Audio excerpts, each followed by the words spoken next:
In many small towns, City Hall is one of the main landmarks. But for a community just east of Brookings, that landmark is being torn down this week. After being deemed unsafe because of structural issues, the Aurora City Hall and Community Center closed and is now rubble. Now, there's been fundraising for a new facility underway for a while, but it hasn't quite kept up with the aging building.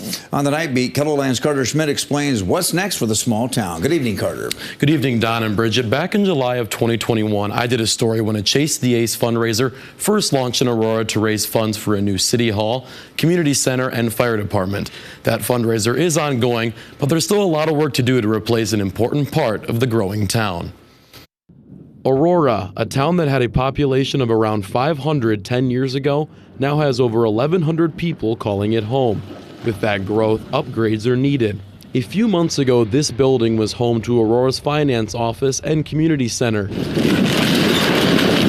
Now it looks like this as an excavator continues demolition of the over 110-year-old building, a space that's held wedding dances, birthday parties, and reunions. There's a lot of history that was this, so there are a lot of people even around today that are watching the building get torn down that it is very sentimental and hard for them to watch. After the building was officially deemed unsafe this past January, they closed it down. The walls were starting to deteriorate in the basement just from leaking water over the years, but the basement had continuous water. But then a few months ago, there was actually an event for a benefit held in it, and the floor slightly buckled, and that was due to some of the pillars that actually held up the floor completely collapsing. The fire department will stay where it's at for now. They need to use that building until a new one is built. A Chase the Ace put on by the Aurora Community Fundraiser will contribute all its proceeds to the project, but it doesn't cover all the expenses. The rest of the funds will actually come in from state funding, grants, but the city for the most part will have to fund most of the community center finance office portion, and then the fire department, there'll be other additional funding from that from state agencies and federal agencies for that. Right now, if the Ace went out in the fundraiser, around $40,000 would go to the project.